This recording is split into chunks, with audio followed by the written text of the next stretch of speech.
हाय YT family, स्वागत है आपका फिर से। आप सुन रहे हैं love me stranger episode 9 and chapter 18। शुरू करने से पहले आप लोगों से विनती है कि अगर आप पूरा सुनते हो तो कुछ ना कुछ कमेंट कर दे। बुरा तो बुरा ही सही, अच्छा तो अच्छा ही सही। लाइक करें। अगर कोई और है जो स्टोरी सुनता है तो उन्हें शेयर करें। और एक और विनती है,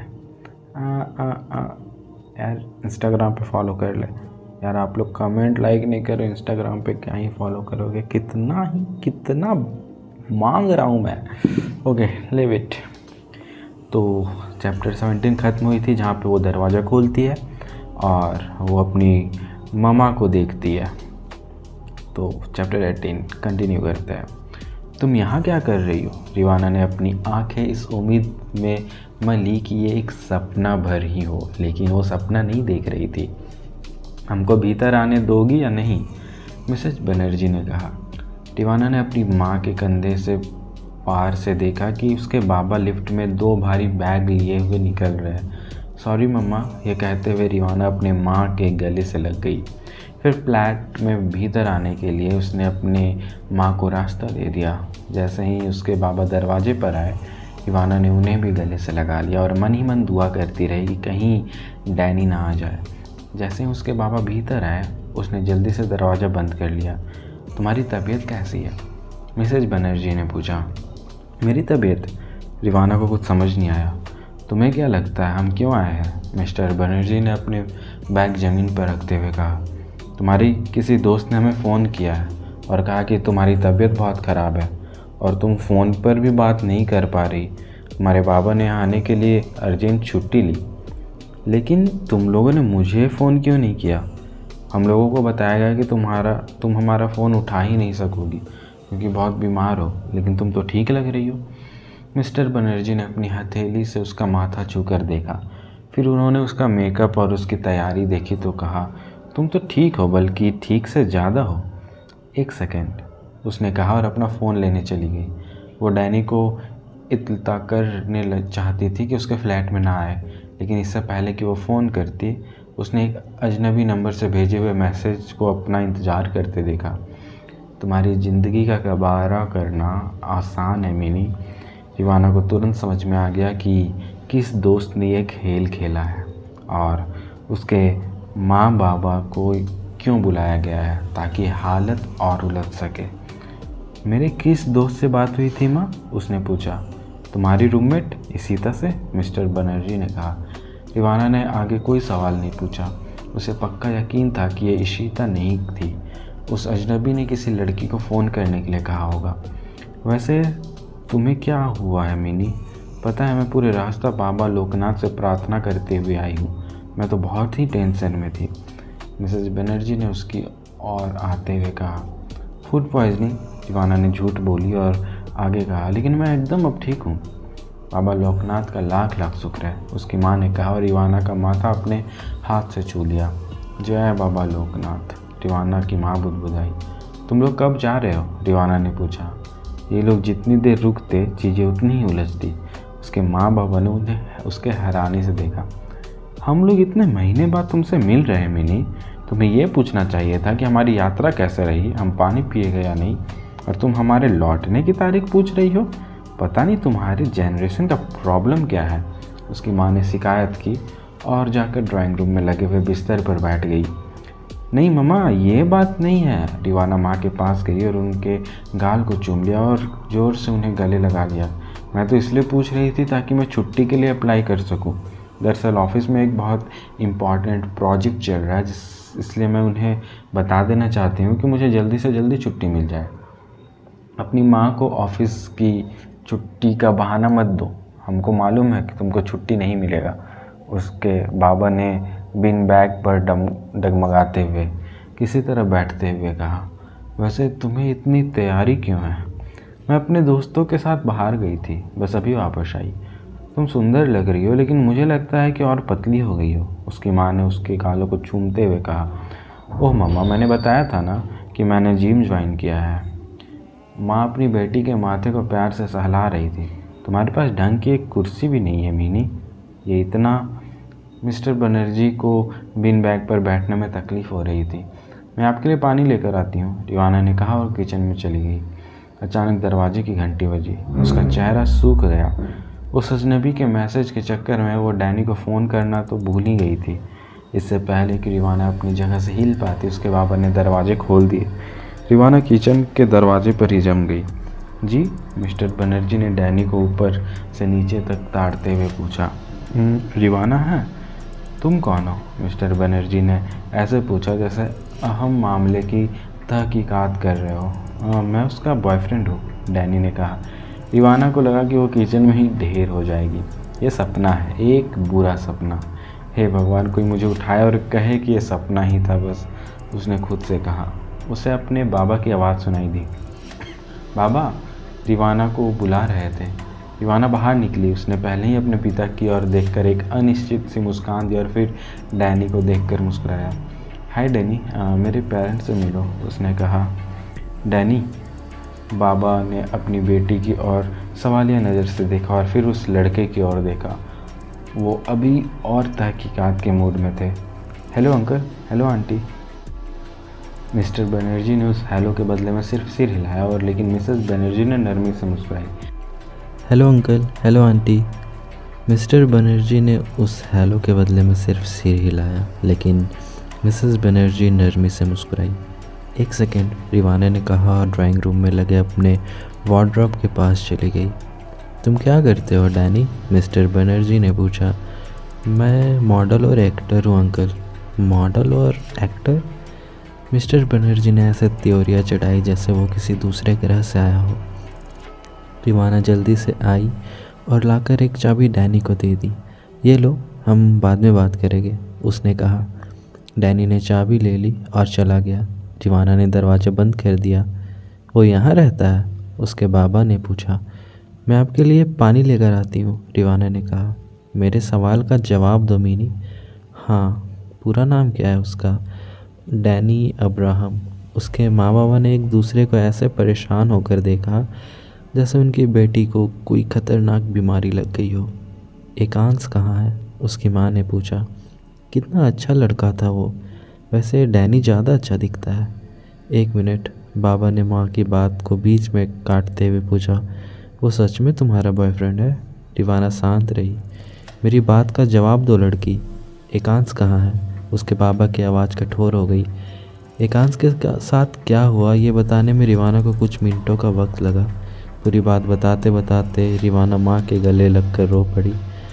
पता नहीं क्यों मेरी बेटी के साथ ही ऐसे ख़राब चीज़ होते हैं, माँ ने कहा और वो भी रोने लगी। कोई बात नहीं मामा, ऐसी बातें होती हैं, वो हमारे बस में नहीं होती। और ऐसा तो है नहीं कि एकांश और मेरी शादी हो गई थी, उसने कहा। उसकी माँ अपने बेटी का चेहरा सहलाने लगी। लेकिन डैनी क्यों? उसके बाबा ने पूछा। डैनी क्यों नहीं बाबा? पहली बात कि वो हमारे मजहब का नहीं है और दूसरी बात ये कि वो मॉडल और एक्टर है। तो जैसे मैं एक सॉफ्टवेयर इंजीनियर हूँ वैसे ही वो एक एक्टर है। तुम ये एक्टर लोगों पर भरोसा नहीं कर सकती मीनी, मिस्टर बनर्जी ने वापस बिन बैग पर बैठते हुए कहा। और फिर उन्होंने आगे कहा, उसकी तो बाहें भी वैक्सिंग की हुई है, कितना अजीब लगता है। मुझे याद है ऐसे ही एक लड़के ने एक लड़की की ज़िंदगी बर्बाद कर दी थी। कौन सा लड़का? कौन सी लड़की? रिवाना चकरा गई। मैंने कोई क्राइम पेट्रोल में देखा था। बाबा प्लीज़, डैनी अच्छा लड़का है, हम दोनों एक दूसरे से प्यार करते हैं। तुम्हारा कमरा कहाँ है? मुझे लेटना है, उसके पिता ने रूठी आवाज़ में कहा। रिवाना ने अपनी माँ को देखते हुए उन्हें आंखों ही आंखों में दिलासा दी। उसके पेरेंट्स 2 दिन और रुके। एक दिन रिवाना उन्हें मुंबई दर्शन के लिए ले गई और दूसरे दिन माँ बेटी कोलाबा में शॉपिंग के लिए गए। मिस्टर बनर्जी घर में ही बेटी की जासूसी के लिए रुक गए। बेटी के वार्डरोब के कपड़े और सामान देखकर उन्हें समझ में आ गया कि वक्त बिल्कुल बदल गया है, कि एक बेटी और बेटे के जीने के तरीके में फ़र्क नहीं हो सकता। रिवाना के वार्डरोब में ब्लैक डॉग विस्की की एक बोतल देखकर एकदम हैरान रह गए। शाम को जब माँ और बेटी लौटे, उन्होंने रिवाना से सीधे सीधे पूछा, तुमने पीना शुरू कर दिया मीनी? ब्लैक डॉग की बोतल देखते हुए उन्होंने पूछा। बाबा ये सीता की है, वो लड़की जिससे आपने फ़ोन किया था, याद है? कहाँ है वो? उन्होंने पूछा। आशा से वो एक दिन पहले मिले थे, लेकिन पिछले 3 दिनों से सीता नहीं आई थी। इस सीता ने रिवाना को बताया था कि वो 2-3 दिनों के लिए 2-3 लोगों के साथ गोवा जा रही है। वो घर गई है बाबा। ये उसके अपने पापा के लिए खरीदी थी, लेकिन अपने साथ ले जाना भूल गई। रिवाना ने इतनी सफाई से झूठ बोला कि उसे खुद पर हैरानी हुई। लेकिन तुम्हारे वार्डरोब में क्यों? बाबा, मेरा या उसका कोई अलग वार्डरोब नहीं है। हम लोग आपस में चीज़ें शेयर करते हैं। वो रूममेट ही नहीं, एक फ्रेंड भी है। मिस्टर बनर्जी जवाब से बहुत संतुष्ट नहीं थे। उस रात उसकी माँ ने जिद की कि डैनी के डिनर के लिए बुलाया जाए। अगर हम लोग मिलेंगे, बात करेंगे, तो तुम्हारे बाबा अच्छी तरह से उसे जान पाएंगे और चीज़ें थोड़ी और आसान हो जाएगी।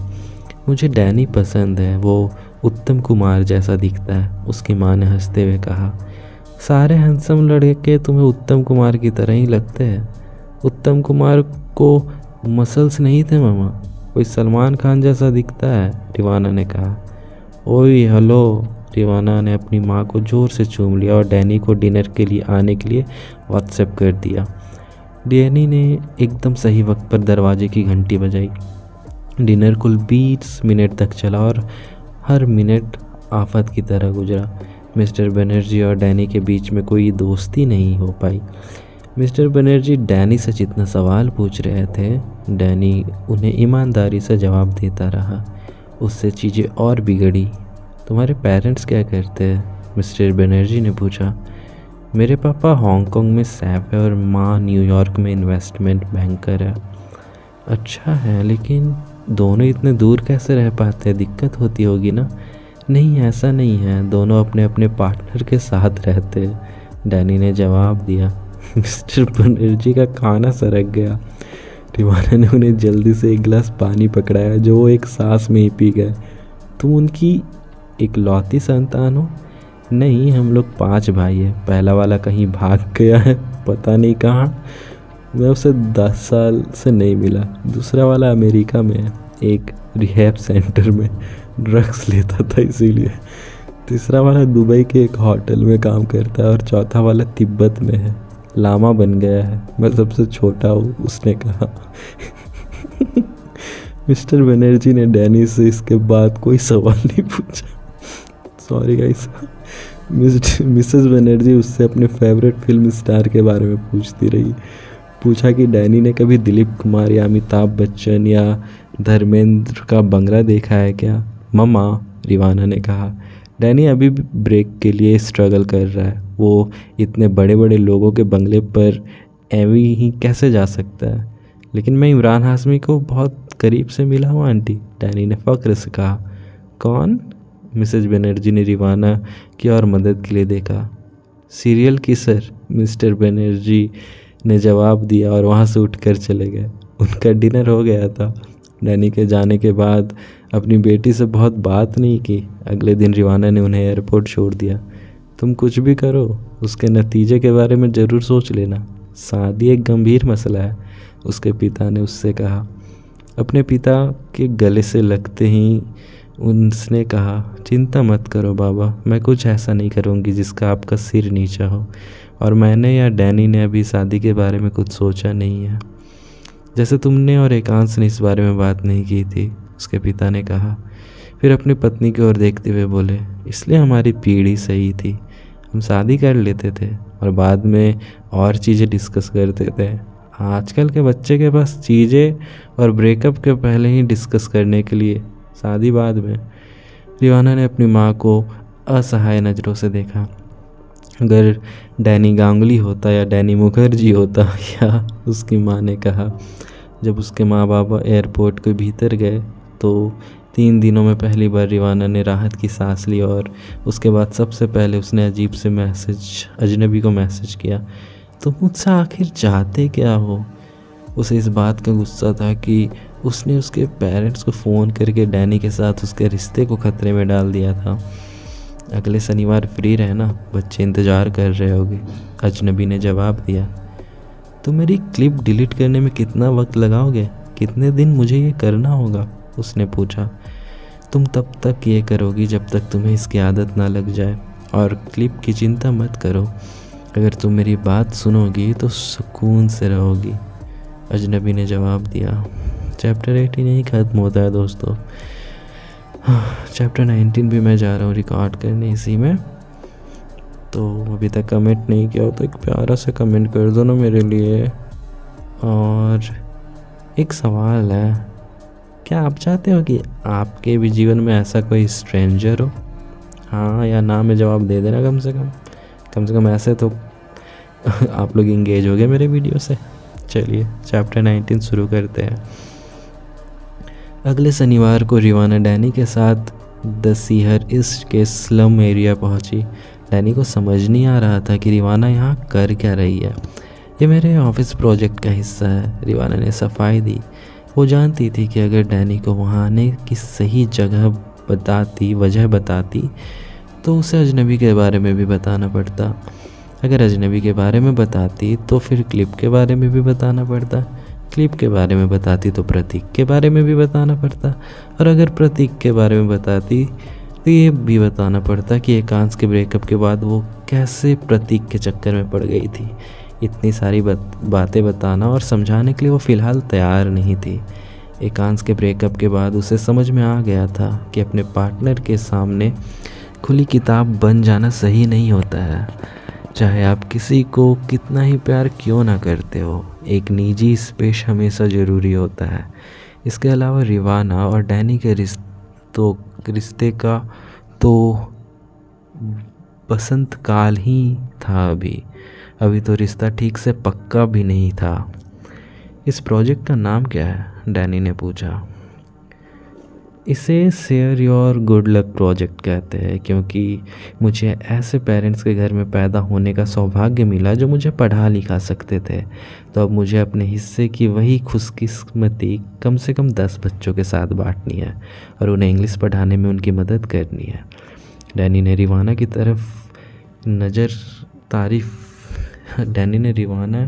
और तारीफ़ की नज़र से देखते हुए कहा, वाओ, तो मुझे हर रोज़ नए तरीके से इम्प्रेस करती हो लड़की। रिवाना उसके गले लग गई। दोनों नियत जगह पर जा पहुँचे और पहली चीज़ उन्हें ये दिखाई दी, ये पूरा स्लम नहीं था बल्कि 12 तरह झुग्गियों की एक छोटी सी बस्ती थी।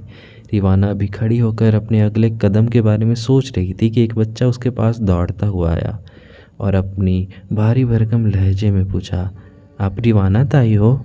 उसने धुली हुई सफ़ेद शर्ट और नीली हाफ पैंट पहन रखे थे।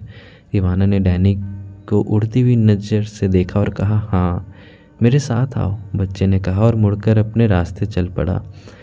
बच्चों को तुम्हारे बारे में पता है? डैनी ने हैरान होकर पूछा। लगता तो ऐसा ही है, रिवाना ने कहा और बच्चे के पीछे चल पड़ी। बच्चा उसके पास में एक गोदाम जैसी दिखने वाली जगह पर ले गया। वहाँ एक और तरबूजे का ढेर लगा था और दूसरी और कुछ बच्चे ज़मीन पर अपने पाँव मोड़े बैठे थे। 6 लड़कियाँ और 4 लड़के, जिन्होंने उस बच्चे की तरह अपने कपड़े पहन रखे थे। रिवाना को देखकर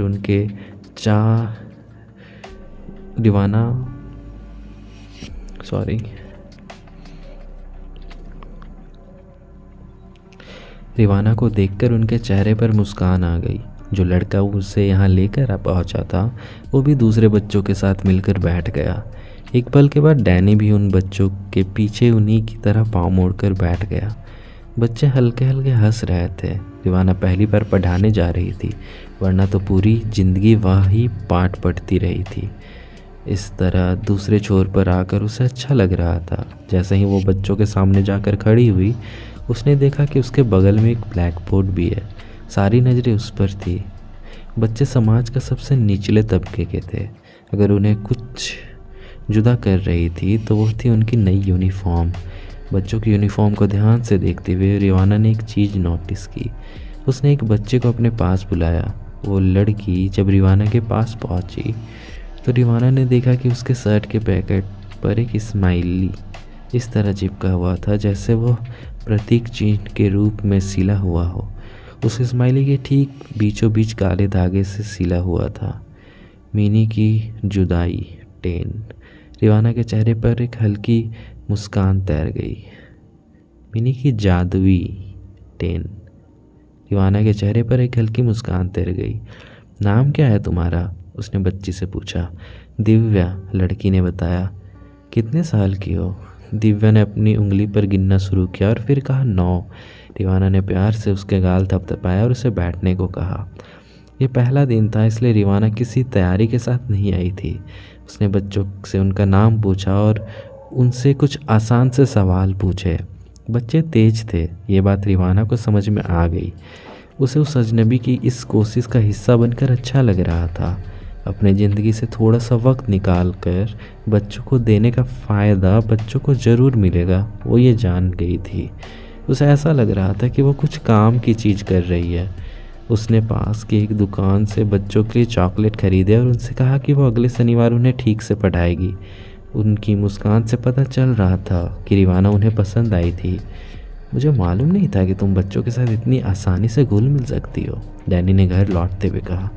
मुझे भी नहीं मालूम था, उसने कहा। क्लास में बैठकर मैं सोच रहा था अगर हम ऐसे ही छोटे छोटे कदम उठाते रहे तो बड़े बदलाव आ सकते हैं, डैनी ने कहा। रिवाना ने सहमति में सिर हिलाया। अगर बच्चे अंग्रेजी में अपना नाम लिखना सीख जाएंगे उसके बाद क्या? डैनी ने पूछा।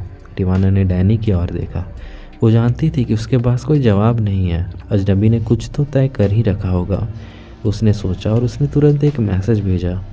बच्चे अपना नाम सीख लेंगे उसके बाद क्या?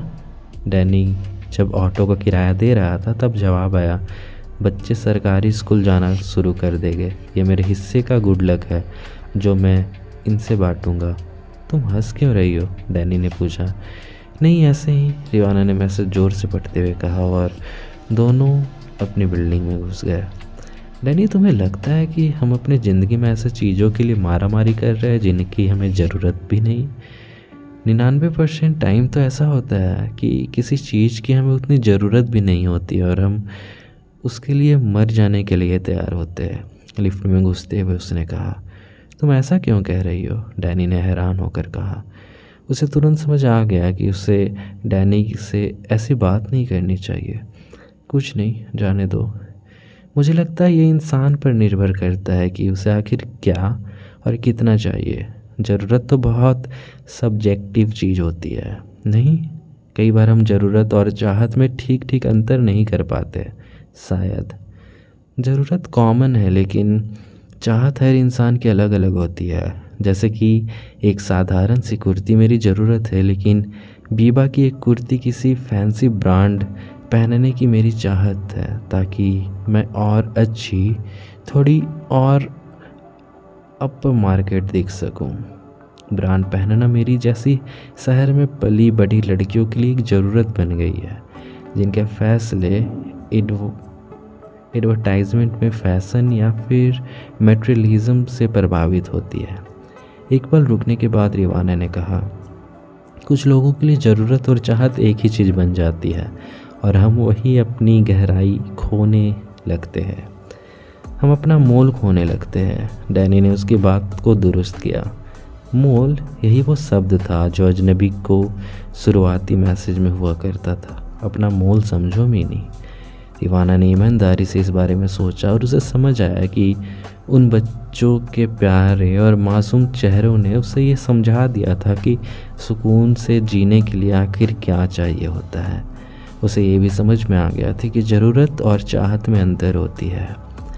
शो बिजनेस में भी ऐसा ही होता है, डैनी ने कहा। मुझे तो लगता है कि अब कुछ शो बिजनेस हो गया है। तुम समझ रही हो ना मैं क्या कह रहा हूँ?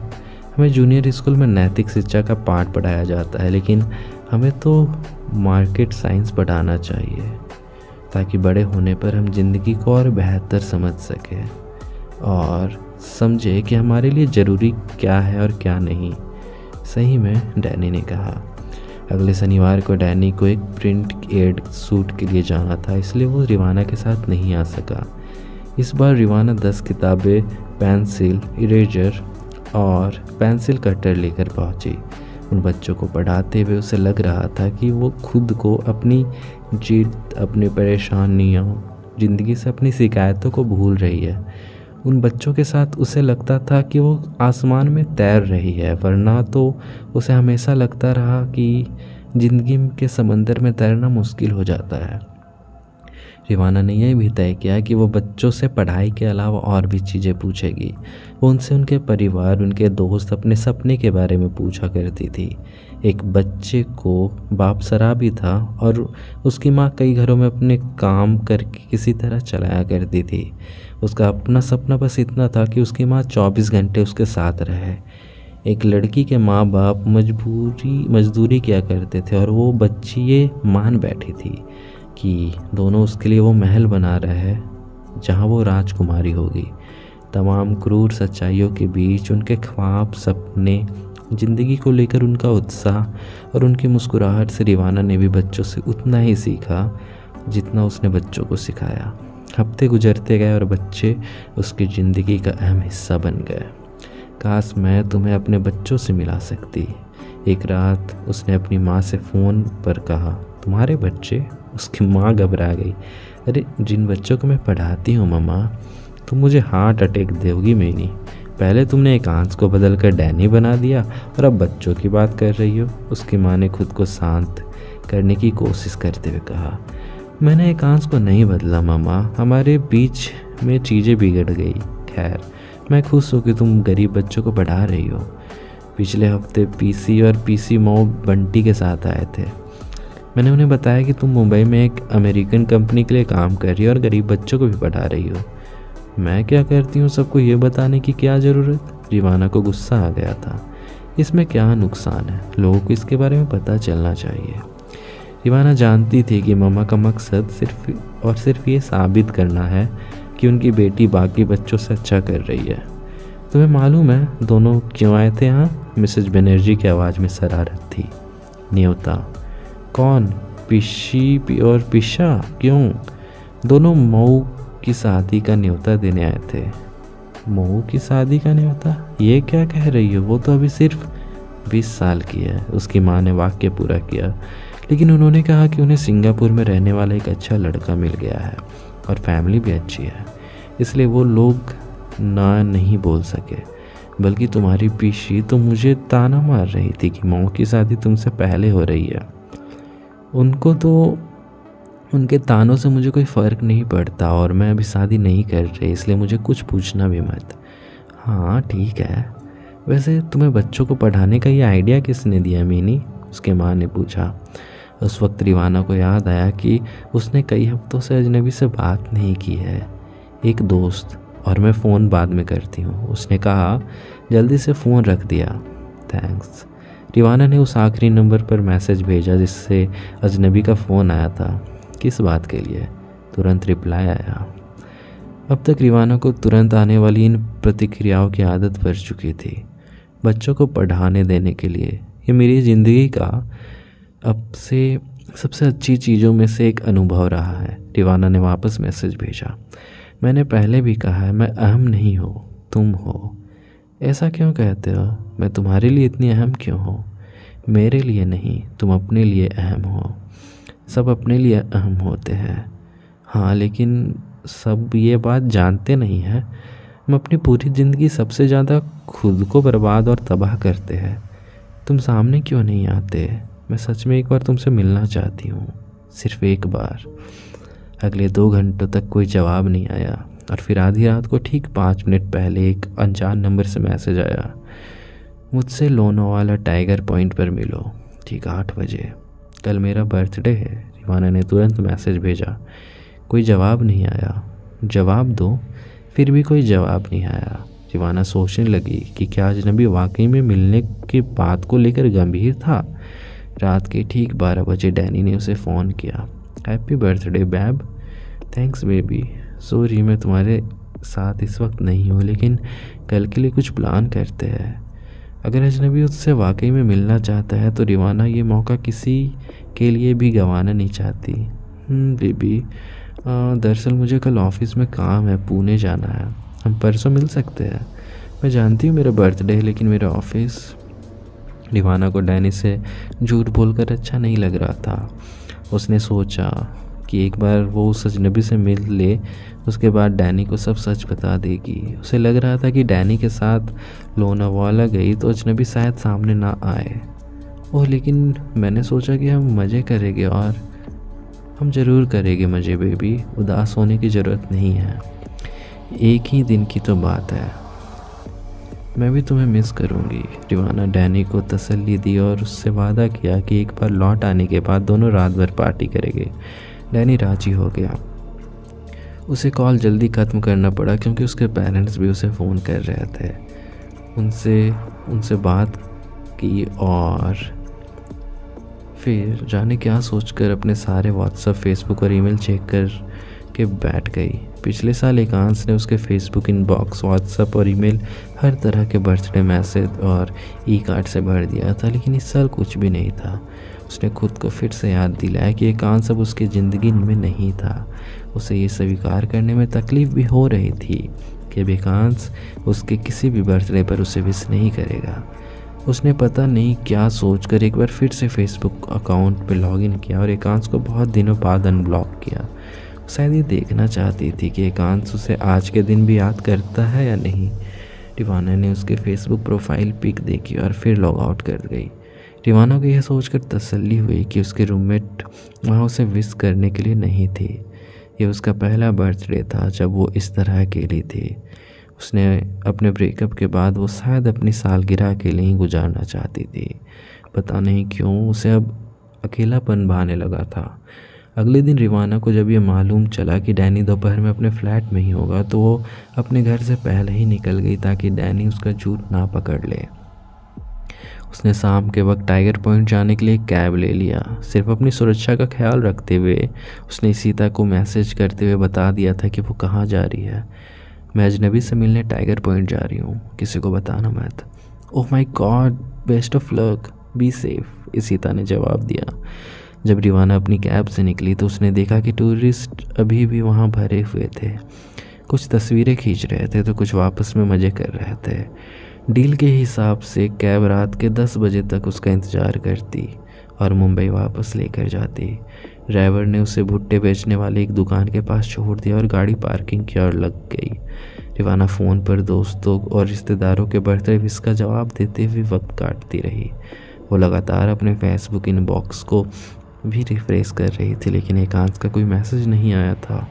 और फिर उसे इतना गुस्सा आया कि एकांश को फिर ब्लॉक कर दिया। थोड़ी ही देर में टूरिस्ट की भीड़ कम होने लगी और दुकानें भी बंद होने लगे। शाम के 7 ही बजे थे, लेकिन टाइगर पॉइंट पर कैब ड्राइवर और रिवाना को छोड़कर कोई भी नहीं था। रात के 8:30 बज गए, लेकिन अजनबी का कोई अता पता नहीं था। चारों ओर सन्नाटे से उसे डर भी लग रहा था। हालांकि रिवाना मुंबई से इतनी दूर तक बेखौफ आ गई थी, लेकिन अब उसे डर लग रहा था। उसने डैनी को मैसेज करना चाहा, लेकिन अजनबी को मैसेज कर दिया, तुम आ रहे हो, मैं पहुंच गई हूँ। कोई जवाब नहीं आया।